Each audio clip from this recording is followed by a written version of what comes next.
You're listening to the Mindset Forge podcast. I'm Barton Bryan, your host. It's another week, Solocast episode today. This is going to be a short but super important, impactful episode. I'm talking to guys 40 to 60 years old who really want to max out and make this chapter of life their best.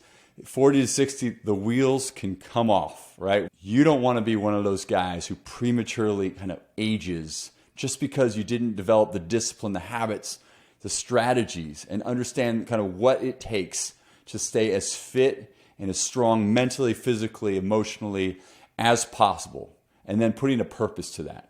A lot of us are dads. Think about how important it is to be a great role model for your kids. We've got to be disciplined. We've got to have great work ethic. We've got to do the little things that it takes each and every day to show them, like, how do you do this in your own life? Because this is a world, and we understand this because our kids are growing up in it, where it just seems like so many kids are falling by the wayside or just not learning what they need to learn to adapt and survive and thrive in this kind of reality that we live in, the adulthood that they're heading towards. And we've got to be able to teach that to them. But it starts with us, right? So, hey, this is a perfect opportunity. We're going to focus today on making an investment in yourself, right? And I'm not talking about like signing up for some program or whatever. I'm talking about like, let's make an investment time-wise, financially, and let's put it out there. Let's not just set a goal. Let's not just talk platitudes about we're going to be like this, we're going to do this. It's time to put your money and your time where your mouth is. So let's talk about it. Now, you might have heard LeBron James supposedly spends $1.5, maybe even $2 million a year on his health, on his recovery, on his ability to be at his absolute best so that he can continue to play. And he's going to be 39, to be his 21st season in the NBA. And he's still, whether you like him or not, he's still at such a high level for his 21st year in the NBA. You have to respect it, right? But that's a perfect example of somebody who's investing time, energy, and money into the things that he needs to do because he understands that the longer he stays as a basketball player, the longer he stays on the court in an NBA basketball uniform, the more that impacts not just his legacy, not just his ability to break all the records that he's trying to break and surpass Michael Jordan. He's got goals, man, and this is a part of how he gets there. That investment in himself, in his body, in his recovery. And so I want to take that concept and I want you to think about that. I want you to think about, like, what are you willing to invest in your fitness, in your health, in your mindset, in your recovery, in those things? Because if you're not investing anything at all, if you're trying to do the whole thing on the cheap, it's not going to last. And what do I mean by on the cheap? Maybe you have a membership to a gym that's like purple and yellow and costs $19 a month. That would be on the cheap, right? No culture. You're not around other people who are thriving in their fitness journey, right? You're just taking the least expensive membership and saying, well, at least I got a gym to go to, right? So that's the type of stuff I'm talking about. Let's not lowball the thing that matters. And I'm not telling you to spend $200 a month on a gym membership. I'm telling you, just like, think about where you're spending your money, right? Because money is truly a representation of like what we feel we're worth or what we feel is valuable. So where we spend our money is related to that too. So if I'm spending $300 a month on chicken breasts, steak, vegetables, all those things that I need, my fridge is packed with that so that I'm never without. Hey, I come home from a meeting, I've got a quick lunch I want to get, I've got rice, I've got ground turkey, already cooked, ready to go. Like, that's an investment I'm making. I'm choosing to spend more money than the average person on protein, on the things that I know are healthy. Because in the end, if I did the math, I'm probably spending $300-$400. I don't know. I don't know the exact number, but like, I'm spending more money than I could by investing in my nutrition. Same thing with the gym membership, right? I've got a couple of different options. I've go to Lifetime Fitness. We have Camp Gladiator boot camps. My wife kind of does a combination of both, right? We spend money on those things because they're important to us. And it also allows my son and I to go work out together, which is a huge part of my purpose and my kind of vision for my son and for how I'm going to help him really achieve in his life. So those things matter. I spend that money without even blinking an eye. Now, we can waste money. We can spend money on things that don't matter, and we probably do that all the time. But think about the things that do matter, right? If you're somebody who's just doing the same old, going to the gym, like you haven't spiced up your workout, maybe you need to hire a coach for a couple of months to help you write some programs to get you kind of back into some of the newer understanding of what we need to be doing in the gym for like results-based strength training, hypertrophy, those types of things. Or maybe you keep going in and getting injured, right? But you're not willing to really like figure out why, hire someone to figure it out with you, right? Those things, a huge thing. You want to spend the money on that. You want to get a good coach, a PT, somebody to help you get through that, figure it out, and allow you to get into the place where you're thriving and not just kind of stepping 2 feet forward, 2 feet back because you keep getting injured. We have to find ways and be very strategic in this time of our life with how we're going to continue to move forward. Because I see at the gym over and over again, guys super nice, working out, come up to me, dude, bro, you look great. Man, it's awesome. You're doing and then, but I see him for a month and then I haven't seen him for a couple months. And then here they come. And I'm like, hey, John, where you been? They're like, oh man, I hurt my shoulder. I went to a PT, a bunch of stuff. It's my supraspinatus, right? Like, it happens all the time. I hear it all the time. I threw my back out. I hurt my knee. I did this. And so much of that is that they're just not anticipating or understanding like the process of how the body needs to develop at this age. They're still living and working out like they're 25 and their body's just going to recover. It's just going to adapt. And you just kind of eat whatever, you sleep whatever, and you get a little water in, you hit the gym 6-7 days a week, and it's all going to be gravy, right? And especially if it worked for them 20 years back, they have a hard time understanding that there have to be changes. You have to be smarter, right? You can't just like load weight, volume, 6-7 days a week. Unless you have a plan, you're really looking at like total amount of sets, reps, where that weight is in ratio with your like 1 rep max. Those things matter. You need to understand those. And then we need to progress very, very slowly. So if you're not thinking about those things, invest in thinking about those things. Because I promise you, you can't get that information from my podcast or from someone else's, right? You can get the idea of why that's important, but then you've got to engage with somebody to work that stuff out with you, right?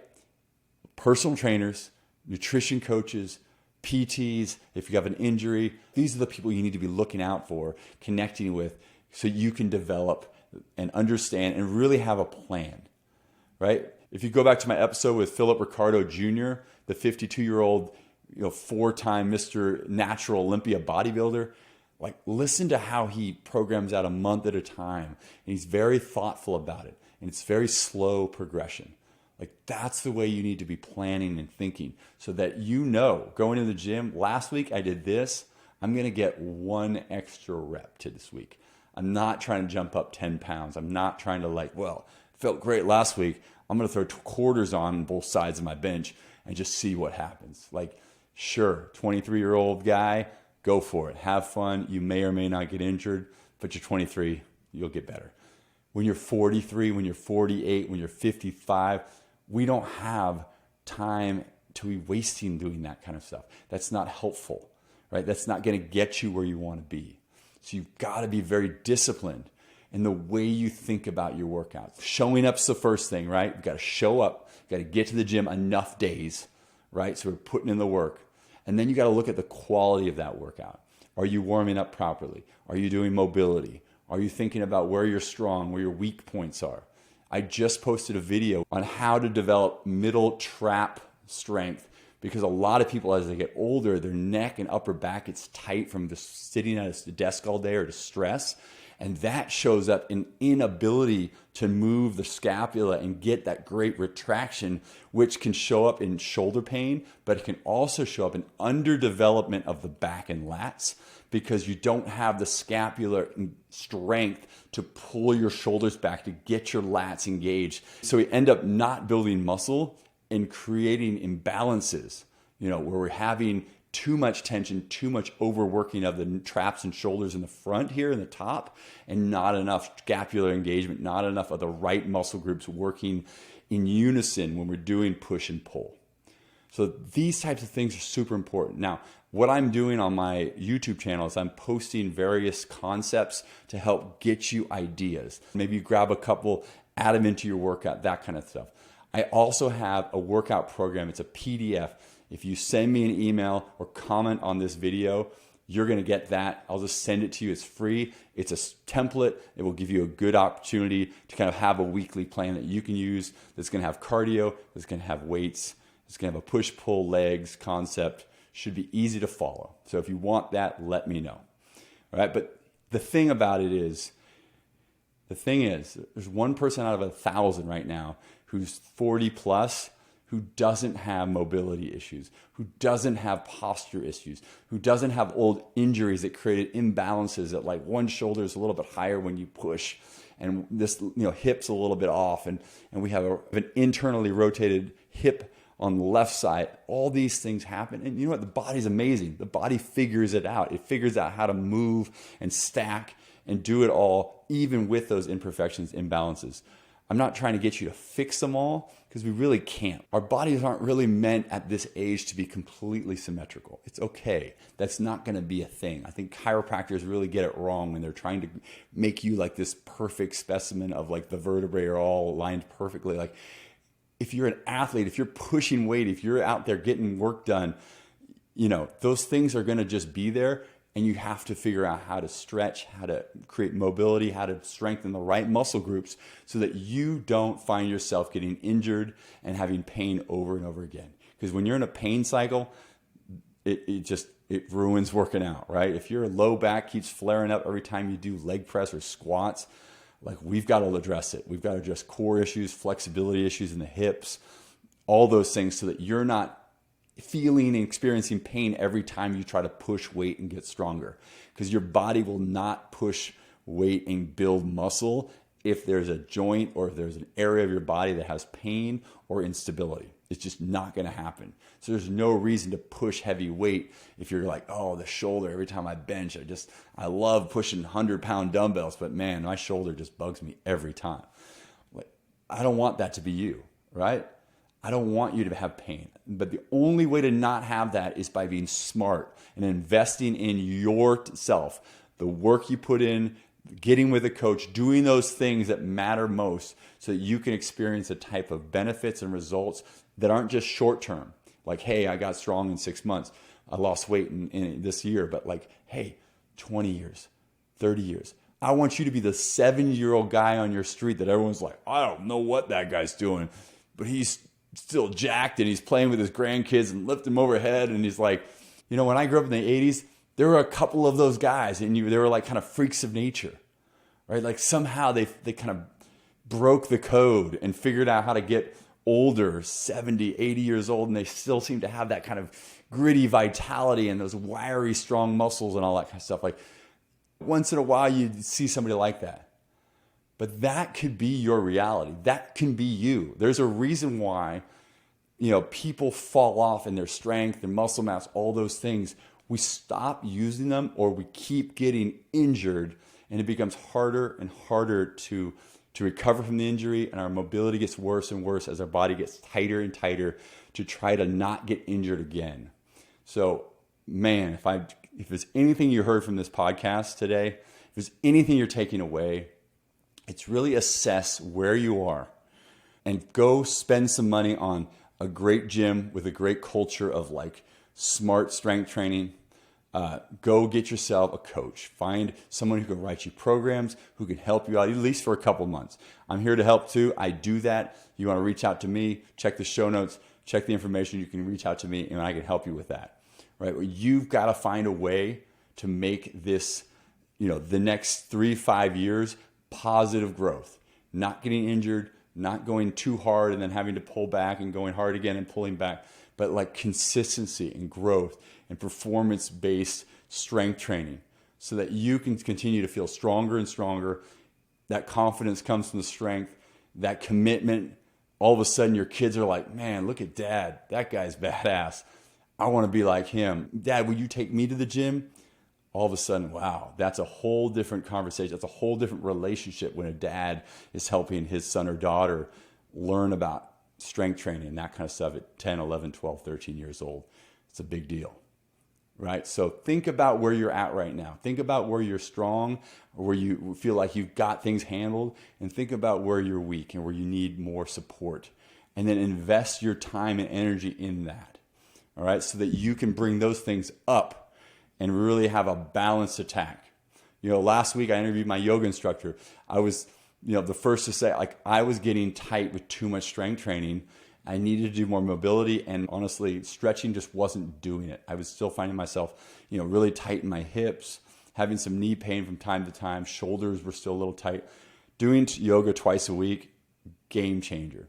That's what I needed. That may not be what you need, but that's what I needed. So I needed to invest in yoga and putting the time and the energy and the importance into yoga so that I could kind of bring up my mobility and my posture and all those things. And man, it has changed my workouts because I'm stronger. I don't feel injured. I don't feel like I'm recovering better. All those things are happening. So that was my story. What's yours?